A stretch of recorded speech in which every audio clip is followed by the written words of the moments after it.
Hi, everybody. Welcome to a sort of different subject today. So we've been talking a lot about the European Middle Ages, but as I said, one of the goals for this course is to go around the world a little bit.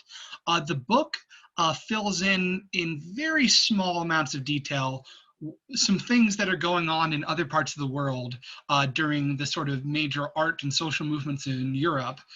Like I said previously, I want to give you guys a little bit more perspective into those parts of the world. We won't be able to give it as much time as the stuff that's going on in Europe, but I want to at least flesh out the picture a bit more and give these parts of the world their due, places like Asia and Africa and the Americas. So I definitely don't want to leave any of those out. So today we're actually, departing from our familiar European venue of the Middle Ages and the knights and the castles. But we might find some things that we recognize along the way, especially in Japan.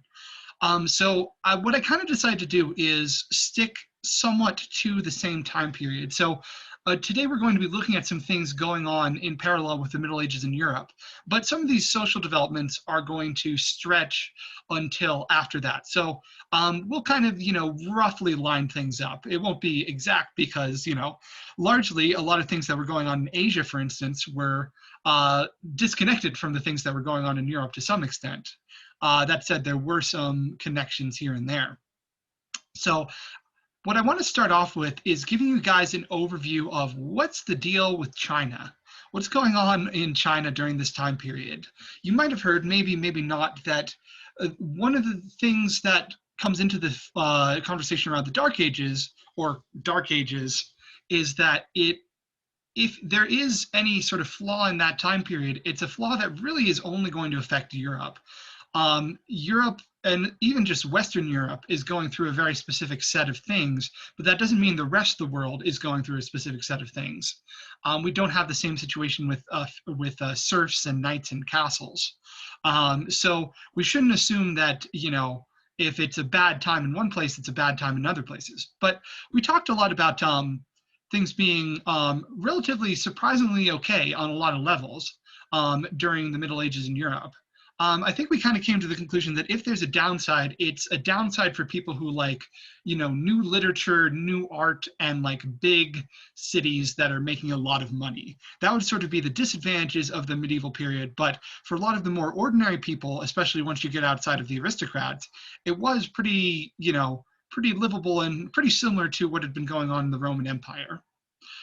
Now, contrast that sort of downside of less of a focus on knowledge and literature with China and the Muslim world, the Caliphate. We talked a little bit about how Harun al-Rashid in the Caliphate was sort of leading the Muslim golden age. And in China, you can argue that a golden age is going on as well. This is like in the Muslim world, a time of knowledge and big economic growth more than it is in Europe. So China's doing quite well. And so I want to talk about two Chinese dynasties today. And in the process, I'll give you some of the background on China in general and some of the important things to keep in mind with China. So the dynasties in China, and a dynasty is just like a ruling family that lasts for a certain period of time. The two dynasties in China that are roughly contemporary with the European Middle Ages are the Tang and the Song dynasty. And both of these, they have a lot in common, so I'm kind of taking them together. Both of these are times of prosperity, exploration, trade with other parts of the world, and growth and knowledge and things like that. China has a tendency to kind of break and then come back together. Unlike the Roman Empire, it reunified after its destruction, maybe because that sort of region of the world is sort of self-contained and it's pretty easy to conquer. China basically goes through this pattern where it has a dynasty, then the dynasty falls apart and it puts itself back together again a little later on. So we've got Tang Dynasty, the Tang Dynasty, which is really the age of sort of prosperity and knowledge. And then we've got the Song Dynasty. First we have the age of First, we have the age of fragmentation. As I said, the different cities break apart into their own sort of power and countries and regions of control. But then it comes back together later on in the 900s with Song China, which is a little bit smaller than Tang China, doesn't control Tibet like Tang China does. But the Song dynasty is the age of exploration for China. There's a lot of trade with the Indian Ocean. Ships are going around. And some people think that if they had just pushed a little further to the east, Song China could have actually landed in the Americas. And also it's a time period of invention. So there's a lot going on in China. And I want to give you guys sort of a sense of what China is all about. So one of the big concepts that was developed in China, and this goes way back, is the mandate of heaven. So heaven in China is basically this concept of some sort of powerful sky divinity. It's not super clear whether this is a god or this is more like a force. But heaven is imagined as sort of the power of the universe, the power of the gods, the power of the sky, and that is sort of the divinity that you want to please. And we're taking heaven more in the sense of the sky than in the sense of a place where you go after you die.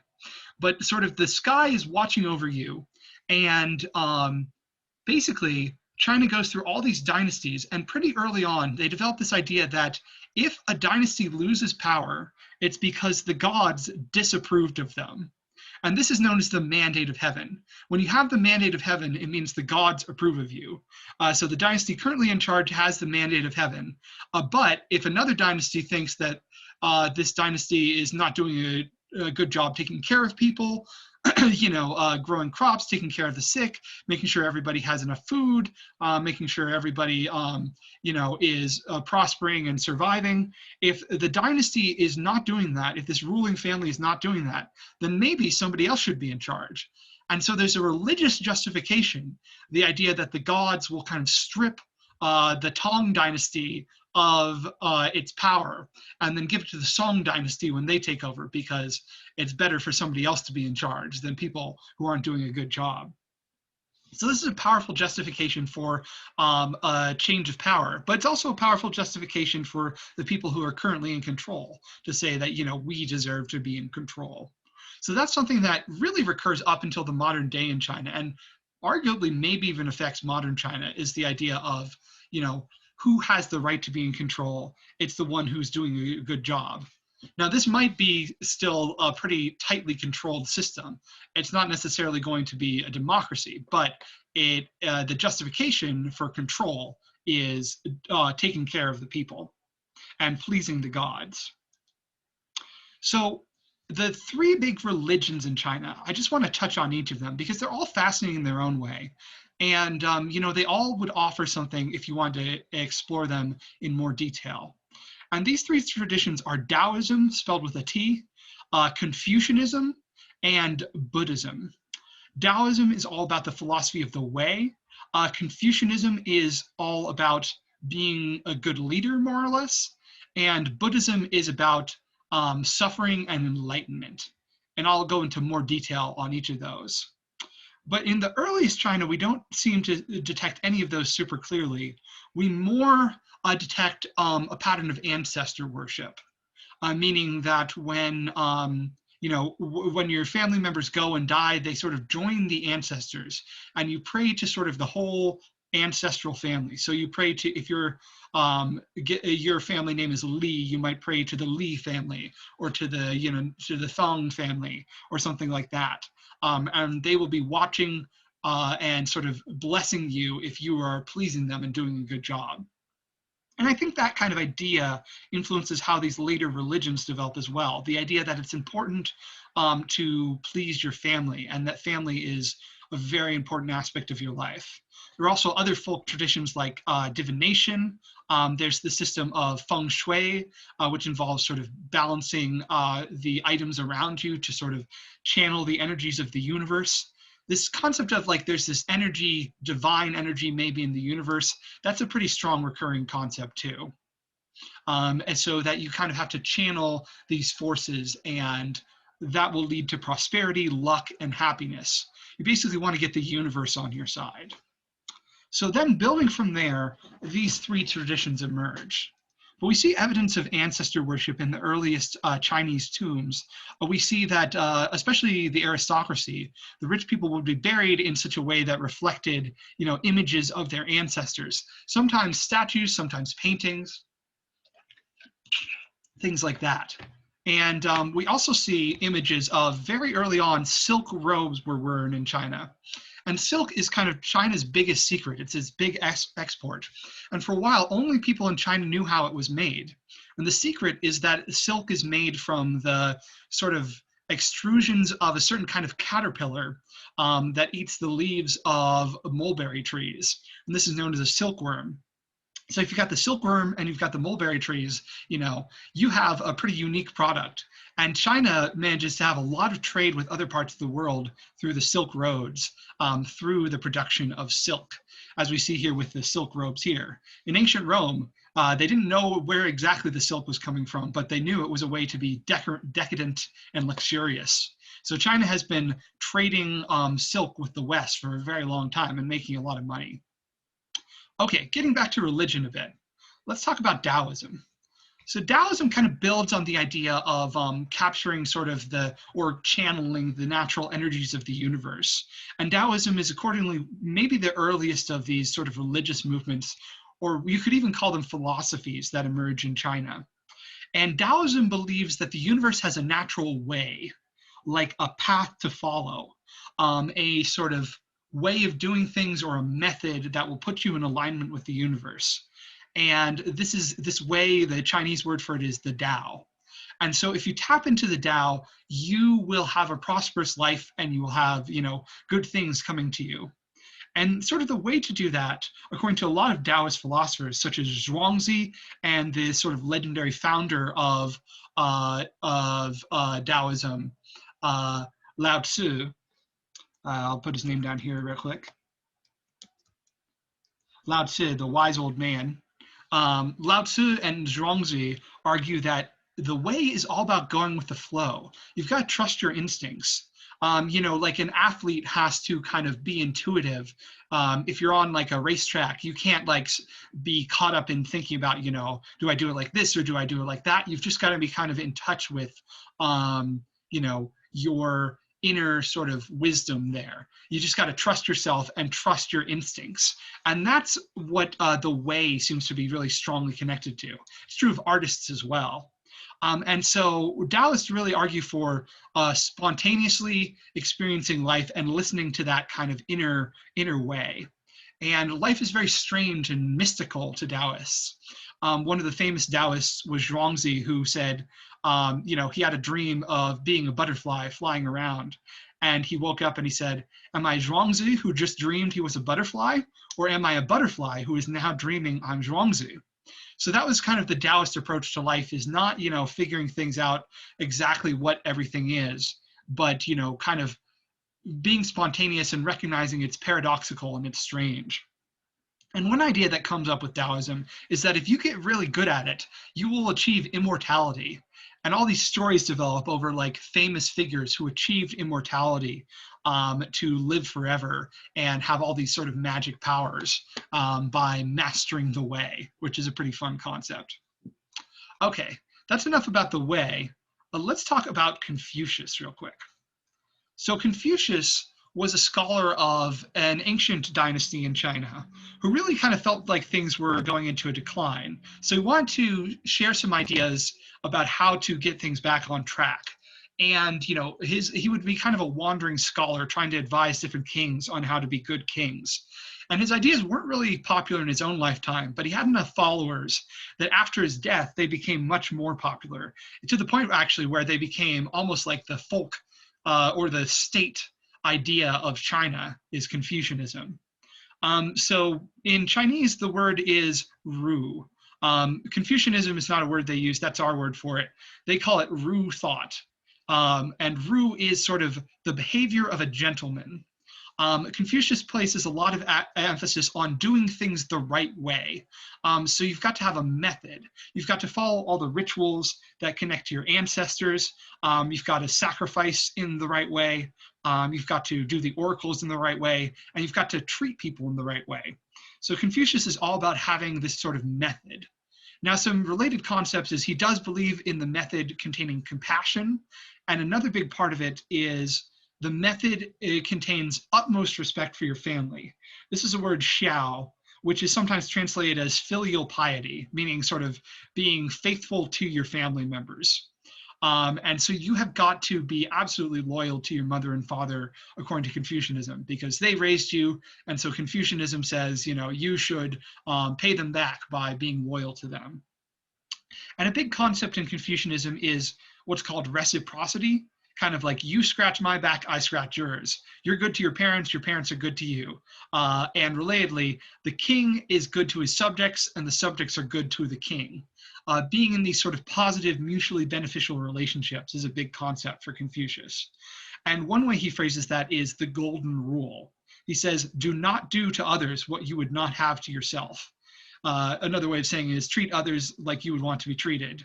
But he puts in the negative, don't harm people, and, use your own understanding of how you would like to not be harmed to guide your treatment of other people.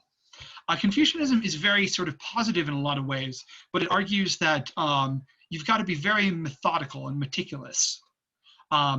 Confucianism identifies sort of these core relationships, including, the king and his subjects, or emperor, I should say, once we get into the dynasties, the husband and the wife, the father and the son, the older sibling and the younger sibling, and between friends and friends.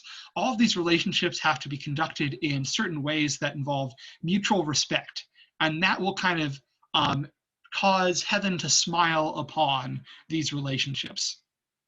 Now you'll notice that 4 out of 5 of these are hierarchical. Confucius sees one person as having more power, but he still believes that you should have mutual respect within them. Today we might question, whether a husband should be in a superior position to a wife. But Confucius, that was sort of part of his framing at the time, was respect for him didn't mean necessarily equal. But I wonder how much, I don't know if this is the case, but I wonder how much that thought process has changed over time in modern China. But Confucianism is a big part of the culture of China. Most of the dynasties embrace it in some form or another. For instance, in the Tang dynasty, they take tests on Confucianism to make sure they're getting it right. This is a pretty clever idea for someone who wants Confucianism to, teach people how to be good leaders, good emperors, good kings, good members of the government. You want people in the government to be good at taking care of people, right? So you should test them on how well they have studied the Confucian ideas of, this is how you manage the fields, and this is how you manage the crops, and this is how you manage the money making and things like that. So you test people on these ideas. And the test was extremely important. The test basically determined your entire life in Tang China. You would sit in a room and you would write essays about Confucianism. You would also write poetry, because that was considered the mark of cultivation as well. And if you pass the test, if you pass the essays, then you would get a good position in government. If you did less well, then you would get a less good position in the government, less close to the emperor. And then if you did poorly, you weren't allowed to have a government job. And these were the best jobs that paid the best. So everybody wanted to have a government job in order to make a better life for themselves. And I believe it was just men. But yeah, this was the only way to get those jobs. Now, in theory, this was a meritocracy, right? You could go from rags to riches if you had studied Confucianism well enough. But in practice, think about the sort of poorest person, doesn't necessarily have a whole lot of time to read, may not even be able to read Confucian works. And so this is kind of shutting them out. Not that it's impossible to go up in society, but it's really hard to do so, and it relies on a lot of luck. So the test was not as sort of fair and balanced as it might have seemed, but it was a sign that Confucianism was really important to this government. And it seems to have worked pretty well for them in terms of getting everybody to be constantly thinking about how to be good leaders and whatnot. Now, this is very different from Taoism, which is all go with the flow, Confucianism says, oh no, you shouldn't be spontaneous at all. You should have it figured out in a very meticulous way. And that is how you do good in this world, is by being very intellectual and very meticulous about it. Of course, these tests were so important that often people would cheat, which of course would get you in a lot of trouble. One guy had, an undershirt that we found. We found a couple of examples of this where he wrote out, lots of notes on his shirt so that he could cheat on the test, which is pretty amazing. And people were staying in these tiny cells. This is not one of those. This is more of a modern thing. But, if you look at the size of a person down here, it's this sort of small chamber. And, you just have a chamber pot. You aren't really allowed to leave the room. It comes with a bedroll so you can sleep, but you have to bring your own food. And it's a 3-day process. It's very intense. But we see this sort of interest in meticulously figuring things out. We see this in a lot of aspects of the Tang Dynasty, including the founding of a new capital city, Chang'an, which is built on a grid plan. All the streets are very carefully laid out and sort of, instead of being generated spontaneously, and the palace is very carefully designed. So this is kind of the thought process that is going into, how do people live their lives in the Tang Dynasty? But along into this comes a new religion, and that is Buddhism. This is the third religion to arrive in China. It doesn't start in China, it starts off in India. And that changes things when it comes about. So I think I'm going to end the video here. In the next video, I will discuss more China and how Buddhism affects the way people think in China.